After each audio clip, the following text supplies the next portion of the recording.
अभी तो हम क्या पढ़ रहे, समास।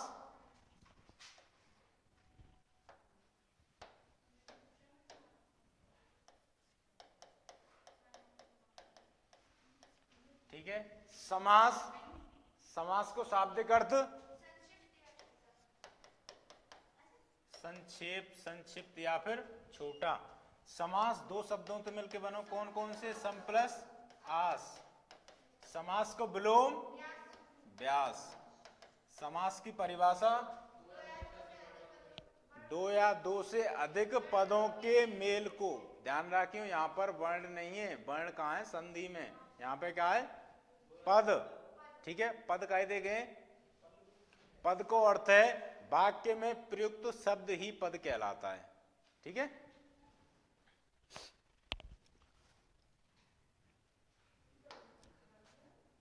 तो समास के भेद हमने पढ़े कितने? समास के भेद कितने? भेद कितने? 4। काय के आधार पर? पद की प्रधानता के आधार पर।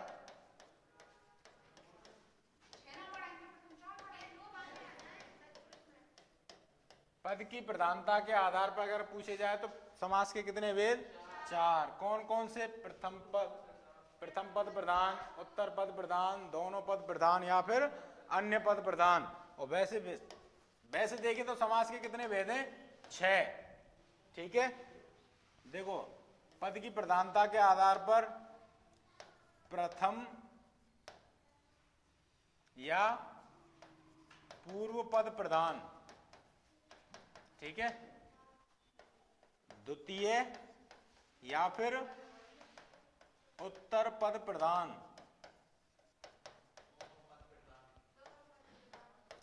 दोनों पद प्रधान। दोनों अंत संस्कृत में कहा के उभय पद प्रधान। ठीक है, और अन्य पद प्रधान। तो पद की प्रधानता के आधार पर तो समास के कितने भेद हैं?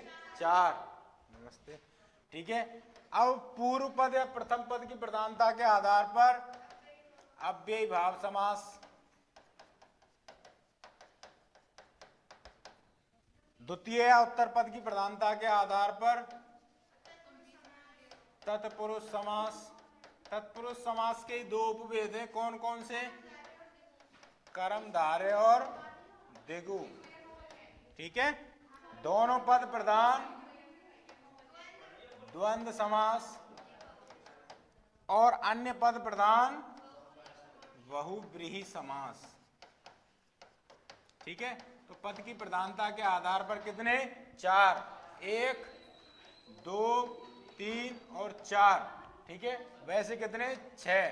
5 और 1 6। ठीक है ना।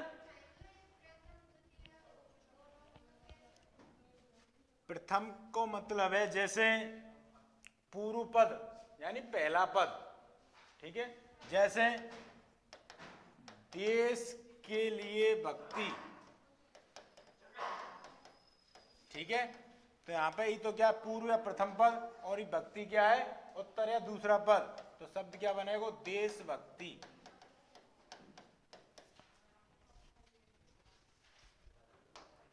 यहां के बाद समास के कितने भेद पढ़ लिए हमने? कौन कौन से पढ़ लिए? एक तो अव्ययी भाव समास,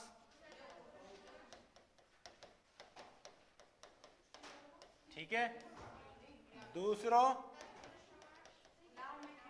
तत्पुरुष समास। अच्छा, तत्पुरुष समास के 4 भेद और हैं। नहीं, वे उपभेद हैं। तत्पुरुष समास के 4 भेद हैं, कौन कौन से? ने तत्पुरुष, उलुक तत्पुरुष, उपपद तत्पुरुष और लुप्त पद तत्पुरुष। ठीक है, ये समास के 4 भेद और हैं। यहाँ के बाद तीसरा भेद कौन सा? अब तत्पुरुष समास के उपभेद पढ़ेंगे। कौन सा तीसरो? कर्मधारय समास। अब हेडिंग डालो कर्मधारय समास।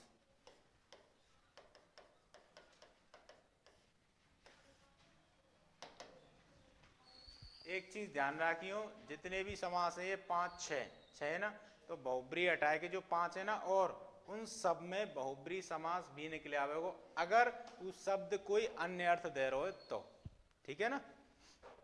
तो देखो कर्मधारय समास में सबसे पहले तुम्हें एक चीज ध्यान रखनी है, विशेषण और विशेष्य। विशेषण विशेष्य, ठीक है, और उपमान और उपमेय, ये चीज तुम्हें आवेगा। विशेषण विशेष्य का देखें, ये तो तुमने पढ़ ली, विशेषण टॉपिक में पढ़ी ना।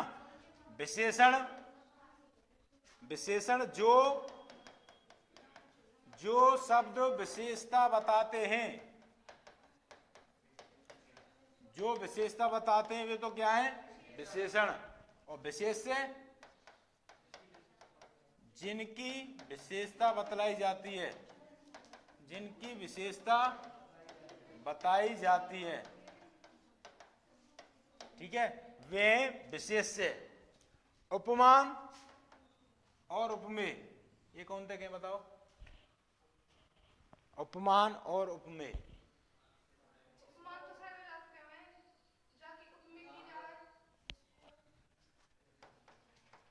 जिससे तुलना की जाए वो तो है उपमान, और जिसकी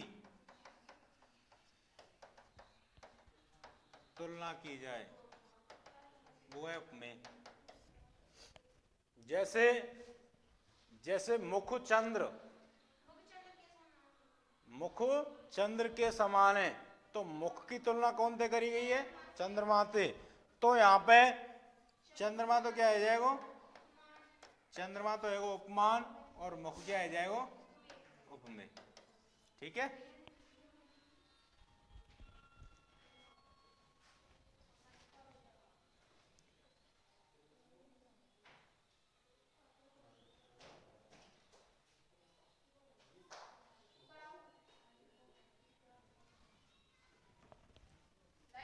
ठीक है, लिख लियो ना यहाँ तक। यहाँ के बाद अब एक परिभाषा लिखो, कर्मधारय समास कहाँ हुए। इन 4 चीजें ध्यान रखियो, विशेषण विशेष्य का देखें और उपमान उपमेय का देखें, क्योंकि यहाँ में कर्मधारय समास में यही चीज मिलेंगी, विशेषण विशेष्य और उपमान और उपमेय।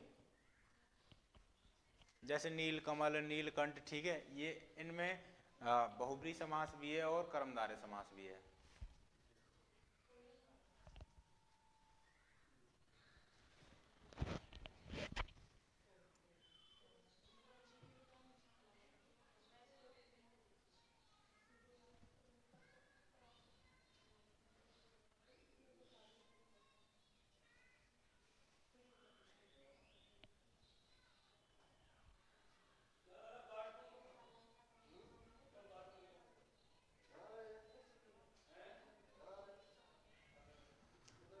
ठीक है, लिख लियो यहां तक, जल्दी लिखो फिर।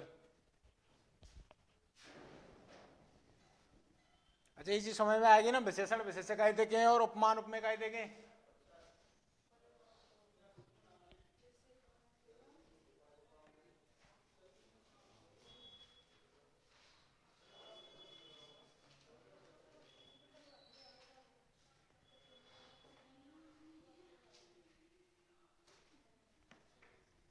लिखो परिभाषा, जिस समस्त पद में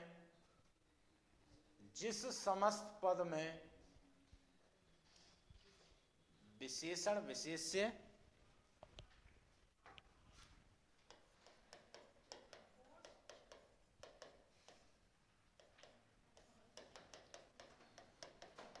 जिस समस्त पद में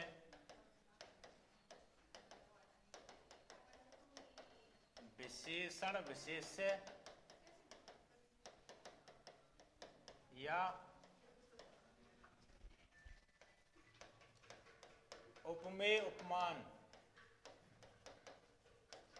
हो, अर्थात जहां एक शब्द दूसरे शब्द की विशेषता बतलाए वहां कर्मधारय समास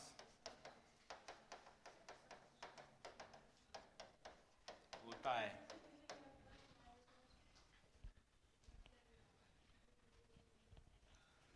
जहां विशेषण विशेषण मिलेंगे या फिर उपमान उपमेय मिलेंगे, अर्थात एक शब्द दूसरे शब्द की विशेषता बतलावे को, वहां पर कौन सा समास होगा? कर्मधारय समास।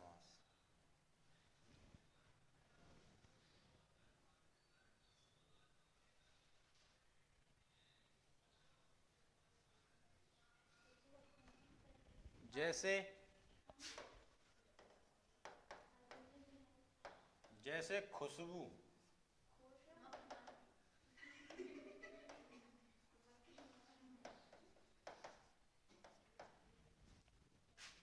खुशबू या को समास विग्रह, खुश, खुश को अर्थ है यहां पर अच्छी,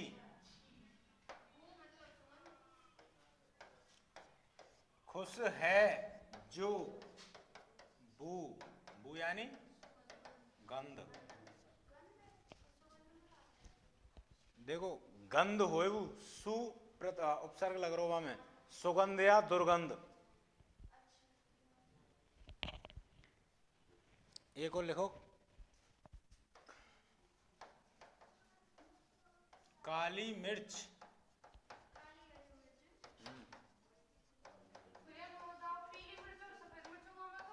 काली है जो मिर्च।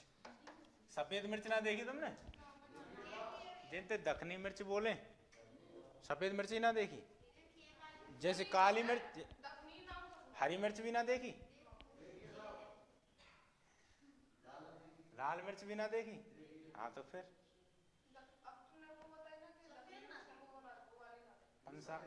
पंसारी की दुकान पे चाहिए, ठीक है। हाँ, ये काली मिर्च और दखनी मिर्च लगभग सेम रेट की रहे, 800 से 900 रुपए किलो रहे। कालीन को, हाँ तभी तो वे सफेद मिर्च है।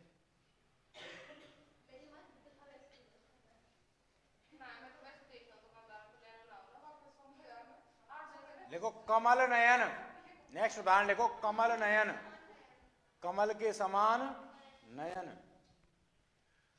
चंद्रमुख, चंद्रमुख, चंद्रमा के समान मुख,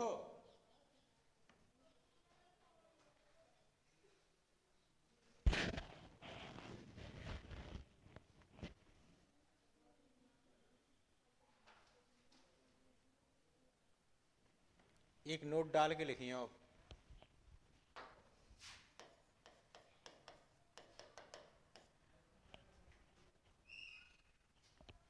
देखो जहां विशेषण शब्दों की,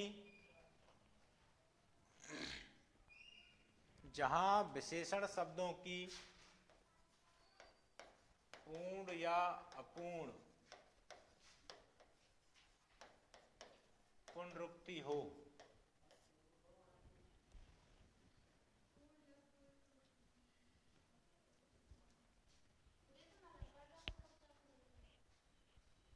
क्या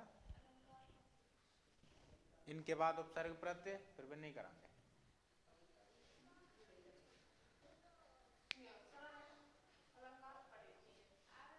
देखो अलंकार के मैं तुमको आज 5-6 अलंकार बताऊंगा, बस बिन में तो ही आ जाएगा। देखो ज्यादा डीपली पढ़े थे तो टाइम तो है नहीं, 18 फरवरी को पेपर है ना, 5-6 अलंकार बताए जाएंगे, बिन में ते ही पढ़ लियो, एक आध बिन में ते ही आ जाएगा। तो जहां विशेषण शब्दों की पूर्ण या अपूर्ण पुनरुक्ति हो, पुनरुक्ति को मतलब, पुनरुक्ति मतलब पुनः उक्ति, मतलब एक से अधिक बार आए, 2 बार आए, 3 बार आए, ठीक है। पूर्ण को मतलब पूर्ण, अपूर्ण मतलब अधूरो, ठीक है। जैसे जैसे गर्म गर्म, ठीक है, और लाल चट्ट, पीला जर्द, क्या नाम, पीलो जर्द पढ़ गो एकदम।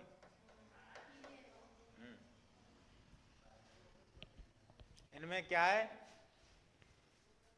कर्मधारय समास। वहां लास्ट में लिख लियो, वहां कर्मधारय समास होता है, अगर नहीं लिखी हो तो।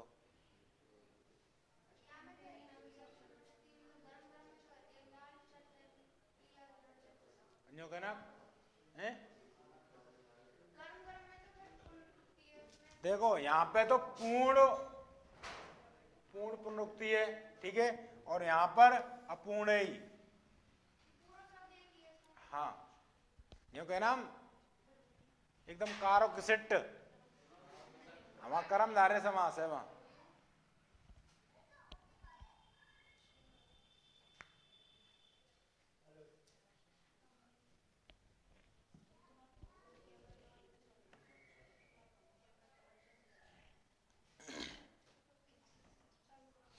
ठीक है, नेक्स्ट द्वंद्व समास।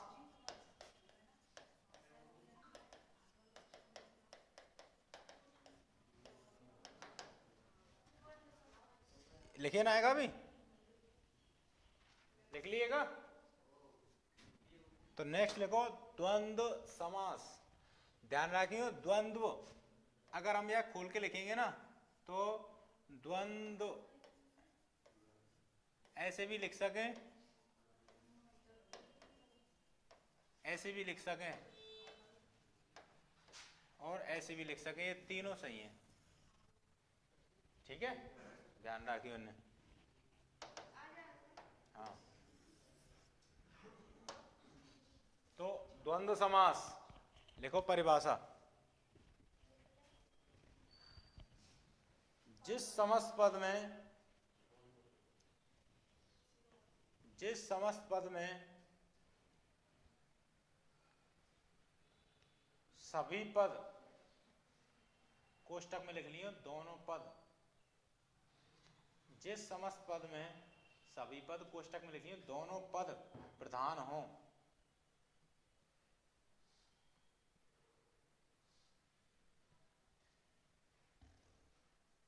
और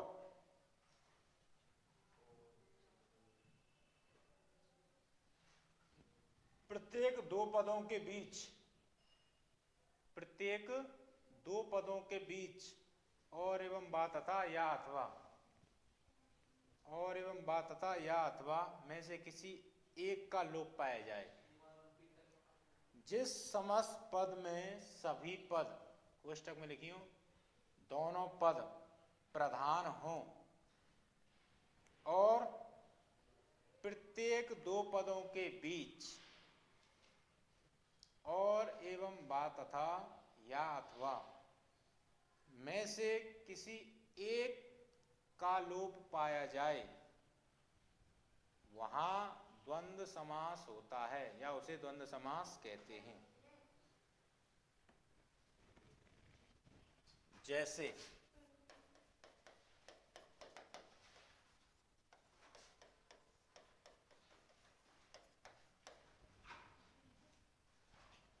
कृष्ण अर्जुन, कृष्ण और अर्जुन,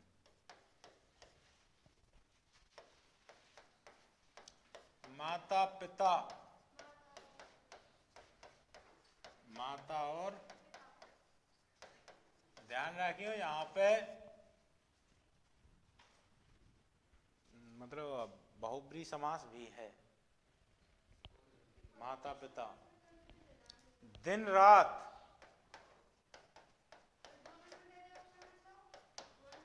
दिन और रात मत करियो यहां पे, दिन या रात।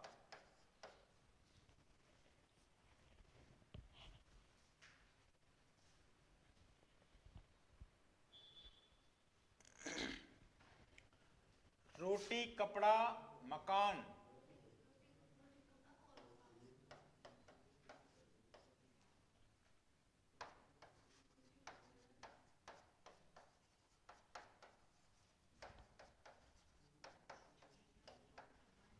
देखो ये तो समस्त पद है, ध्यान रखियो, तुम कंफ्यूज रहे हो तो समस्त पद, और ये क्या है, समास विग्रह।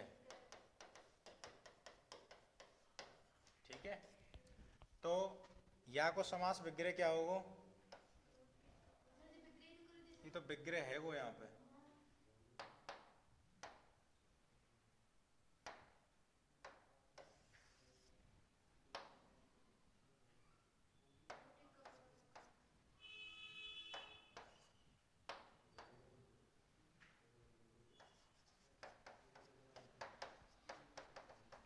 रोटी, कपड़ा और मकान।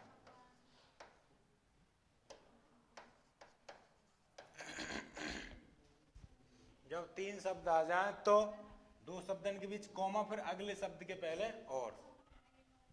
जैसे लेंगे एक शब्द और है, कंद मूल फल, कंद मूल और फल। लाल बाल पाल, लाल कौमा बाल और पाल।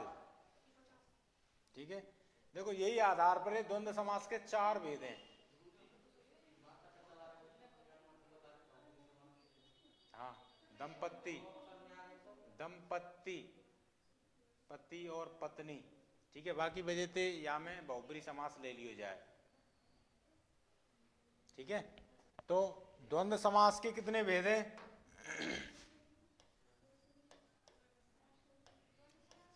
द्वंद्व समास के भेद कितने, चार। कौन कौन से,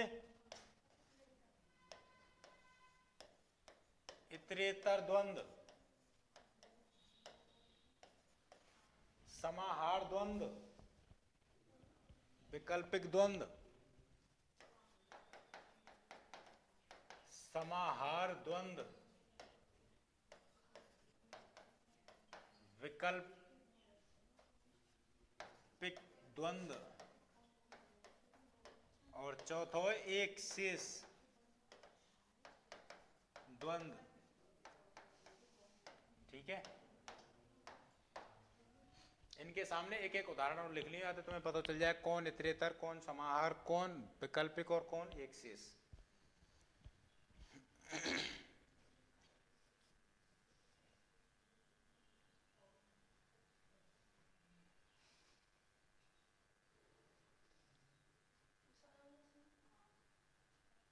इतरेतर के सामने लिखो दूध दही, दूध दही। अब समास विग्रह, ये तो क्या है, समास, और ये विग्रह, दूध और दही। देखो जहां पे और शब्द आ जाए वहां पर इतरेतर द्वंद्व। ठीक है, दूसरो समाहार द्वंद्व, समाहार द्वंद्व, यहां में लिखो धन दौलत, धन दौलत को समास विग्रह, धन दौलत इत्यादि। जहां इत्यादि और आदि शब्द आ जाए वहां समाहार द्वंद्व। समाहार को मतलब है एक ग्रुप। ठीक है, बहुत सी सब चीजें हम एक साथ लिख रहे हैं, वहां पर होगा समाहार द्वंद्व।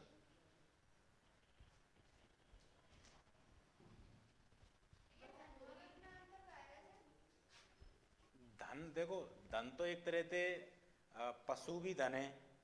ठीक है, और भी हमारे पास जमीन ज्यादा है तो वो भी धन में आ जाए। और दौलत ऐसे मान लो एक तरह से पुराने बड़े बूढ़े इनकी जो हमारे पास बची है वो दौलत। या फिर दौलत एक तरह से मान सम्मान भी कह सके हम, दौलत है कि हमने ही दौलत कमाई है। वैकल्पिक द्वंद्व, जहां मतलब विकल्प चुनना पड़े, या फिर यूं कह सके जहां पर या, जैसे लाभ हानि, लाभ हानि, तो दोनों तो एक संग है ना सके, या तो लाभ होगा या फिर हानि, कोई एक चीज। तो या को विग्रह क्या होगा, लाभ या हानि।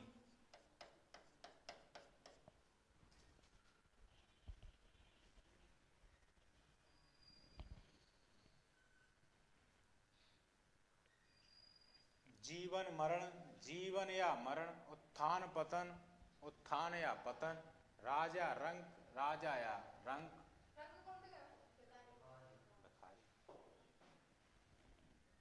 एक शेष द्वंद्व।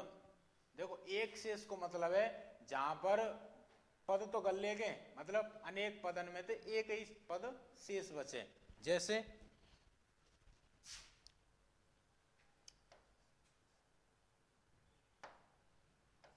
पति पत्नी,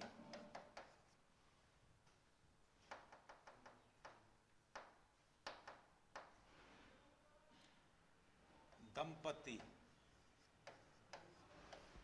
समास विग्रह को पति और पत्नी, ऐसे ही कक्षा, छात्र और छात्राएं, परिवार, माता पिता और संतान, और संतान पुत्र और पुत्री।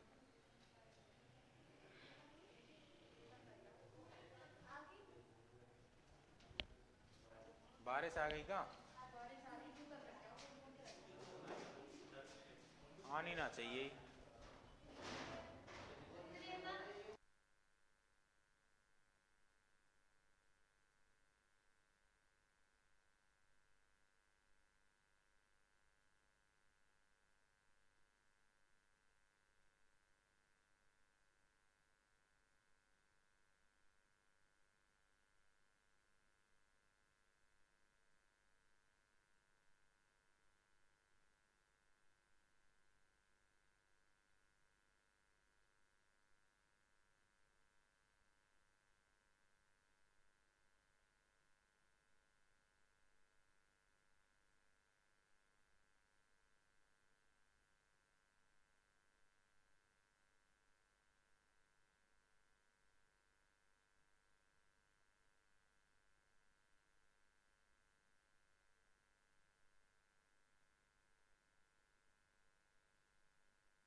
ठीक है, तो ये कौन से द्वंद्व समास।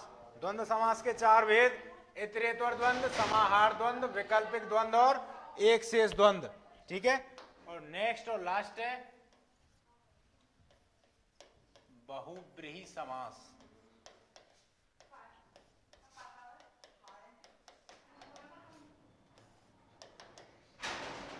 जैसे सब फलन को राजा कौन है? आम। ऐसी सब रसन को राजा का, सभी समासन को राजा कौन है? बहुब्रीहि समास। रसन को राजा श्रृंगार रस है, पेन,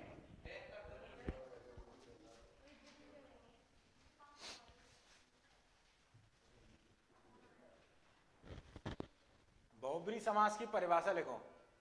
देखो बहुब्रीहि समास में ध्यान रखियो, जहां पर जो दो पद हैं उन दो पदंते कोई अन्य अर्थ, मतलब कोई अन्य पद ही निकल के आवे या फिर अन्य पद की प्रधानता हो, वहां पर होगो बहुब्रीहि समास। ठीक है, और बहुब्रीहि समास में ऐसे शब्द मिलेगो जाको रूढ़ अर्थ निकल रहा हो, यानी बहुत समय से उस शब्द चल तो आ रहा है। ठीक है, जैसे ये जो कैमरा लग रहा हो ना, यहाँ पे क्या कहें? कैमरा। तो ये जो शब्द है ये रूढ़ शब्द है। ये क्या है? फर्श है, बैग है, तो ये शब्द क्या है? रूढ़ शब्द है। तो ऐसे दो पद जब मिलके कोई अन्य पद यानी रूढ़ अर्थ दें, तब वहां पर बहुब्रीहि समास रहे। ठीक है, जैसे एक बहुत ही प्रसिद्ध उदाहरण है, 10 हैं आनन जिसके। दशानन कौन है? दशानन रावण। तो रूढ़ अर्थ कौन काज है? वो रावण काज है। लिखो बहुब्रीहि समास।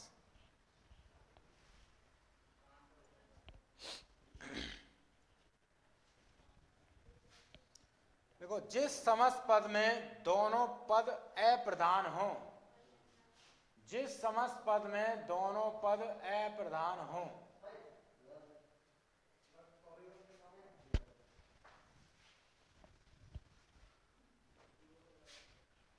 जिस समस्त पद में दोनों पद अप्रधान हों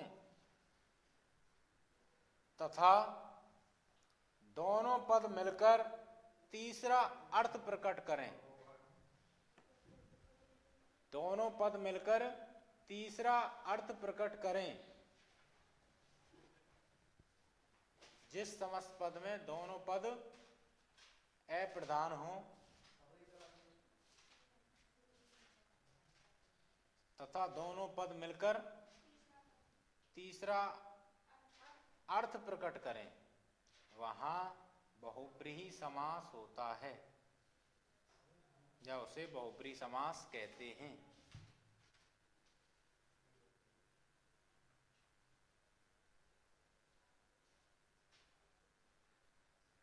ध्यान रखिए एक चीज की, बहुब्रीहि समास में जो, जिसने, जिस पर, जिसका, ऐसे शब्द आएंगे।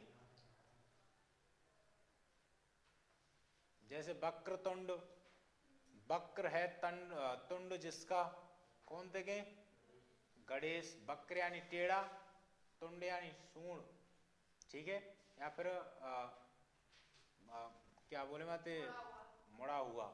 नहीं, मुड़ा हुआ तो वक्र कोई अर्थ है, ठीक है। तुंड यानी मुख या फिर सूंड। पीतांबर, लंबोदर, नीलकंठ, ठीक है। ध्यान रखिए नीलकंठ में कर्मधारय समास भी है और बहुब्रीहि समास भी है। त्रिमुख है, पंचमुख है, ठीक है। ये सब बहुब्रीहि समास के उदाहरण हैं। तिरंगा है। तो यहाँ पर जो, जिसने, जिसका, जिसको, जिस पर, ये शब्द आएंगे। ध्यान रखिए, लिखना चाहे तो लिख सकें। इस बहुब्रीहि समास में जो, जिसका, मतलब विग्रह के अंत में, बहुब्रीहि समास के विग्रह के अंत में जो, जिसने, जिसको, जिसका, जिसकी, जिसके, जिस पर इत्यादि में से किसी एक का प्रयोग किया जाता है। बहुब्रीहि समास के अंत में, बहुब्रीहि समास के विग्रह के अंत में जो, जिसका, जिसके, जिसने, जिसमें, जिस पर इत्यादि में से किसी एक का प्रयोग किया जाता है। जैसे, जैसे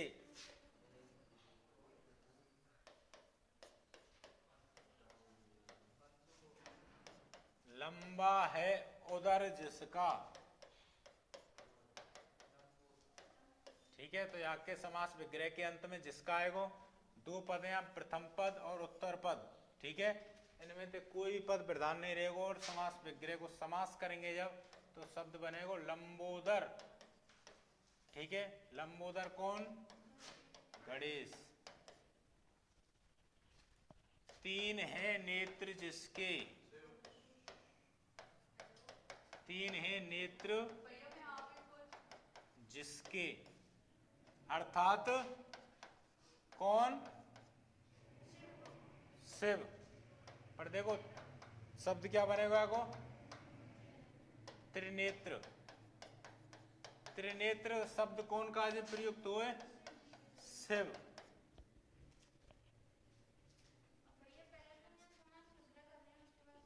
हाँ, इस समास विग्रह ध्यान रखियो, ये विग्रह इस समस्त पद या समास है।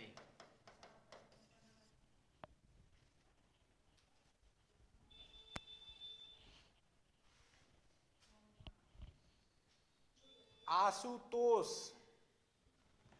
शीघ्र प्रसन्न हो जाते हैं जो। आशु को मतलब है, आशु को क्या मतलब है? शीघ्र।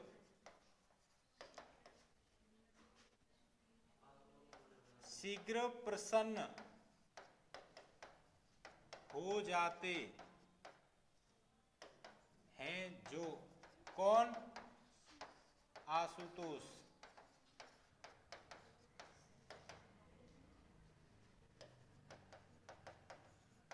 प्रसन्न कौन सा सही है देखियो।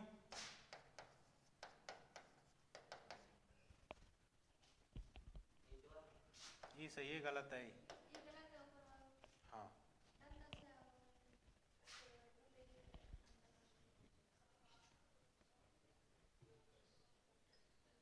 वक्रतुंड, वक्र है मुख जिसका, वक्र यानी टेढ़ा, वक्र यानी टेढ़ा, वक्र है तुंड, तुंड यानी मुख जिसका, तो समास क्या बनेगा को? वक्रतुंड अर्थात गणेश।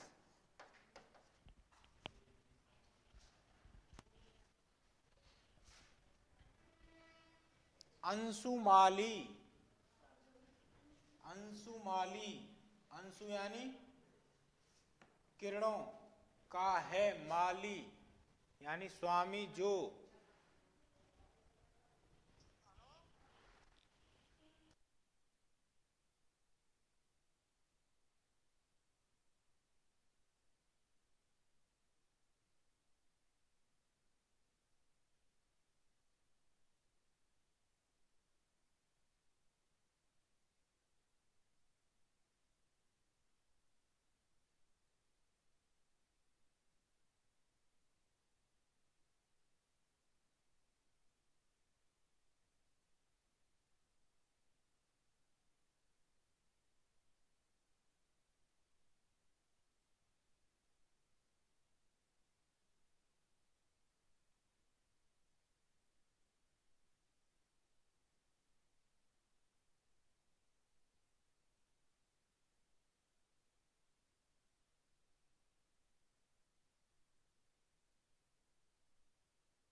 ठीक है। बहुब्री समास समझ में आएगा है?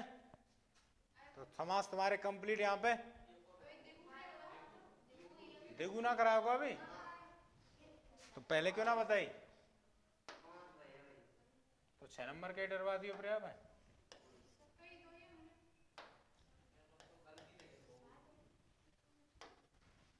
छठों समास कौन सा देखू पहले कराना चाहिए भाई?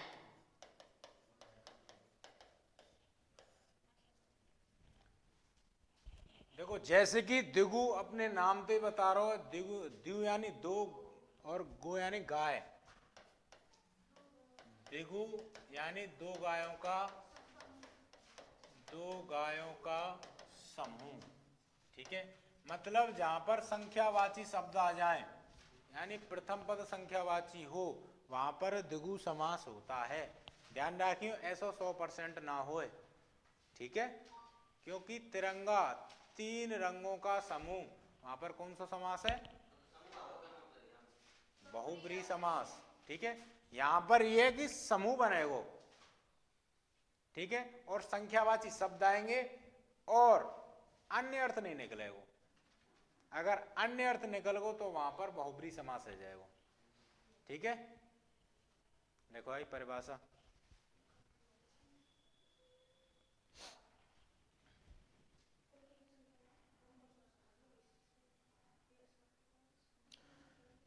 जिस समस्त पद में कोई एक पद संख्यावाची हो,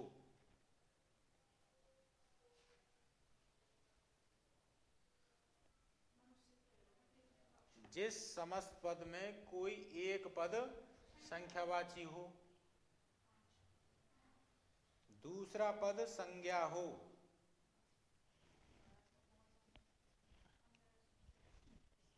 दूसरा पद संज्ञा हो और दोनों पद मिलकर समूह अर्थ का बोध कराएं, और दोनों पद मिलकर समूह अर्थ का बोध कराएं, मतलब समूह का अर्थ दें, वहां द्विगु समास होता है। जिस समस्त पद में कोई एक पद संख्यावाची हो, दूसरा पद संज्ञा हो और दोनों पद मिलकर समूह अर्थ का बोध कराएं, मतलब समूह का अर्थ दें, ठीक है, उसे द्विगु समास कहते हैं।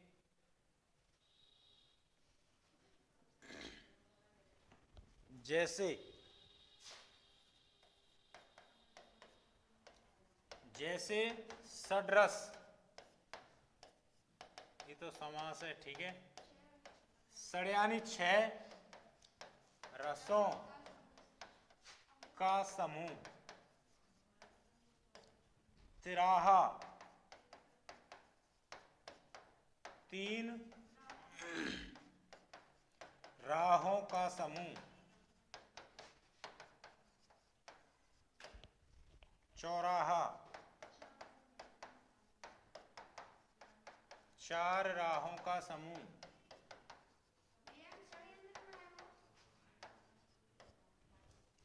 षड्यंत्र देखो अन्य अर्थ दे रहा है।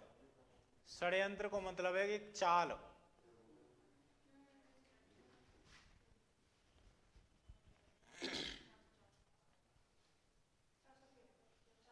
चौखट,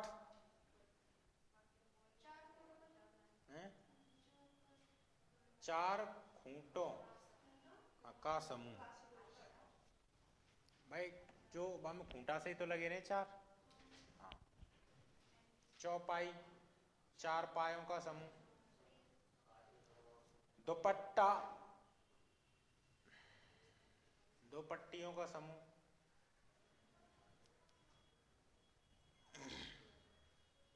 चौबन्नी 4 आनों का समूह, 5 शेरी 5 शेर का समूह या समाहार, ठीक है।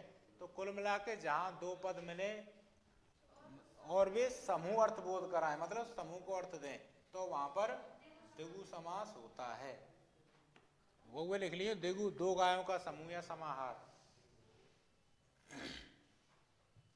एक और लिख लो सहस्राब्दी या शताब्दी, शताब्दी या सहस्राब्दी। शताब्दी यानी 100 वर्षों का समूह और सहस्राब्दी 1000 वर्षों का समूह।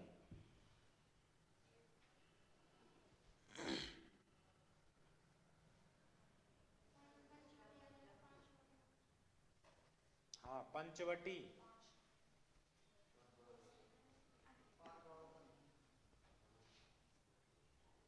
ठीक है। अब तो है कि 6।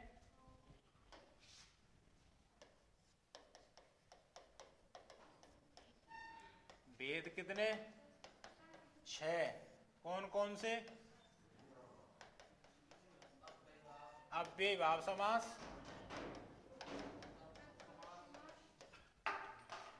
तत्पुरुष समास,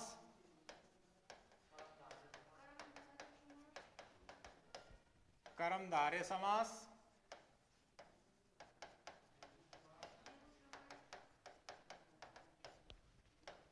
द्विगु समास,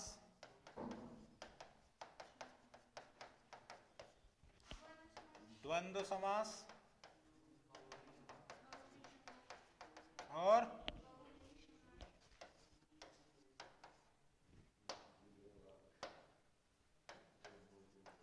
बहुव्रीहि समास,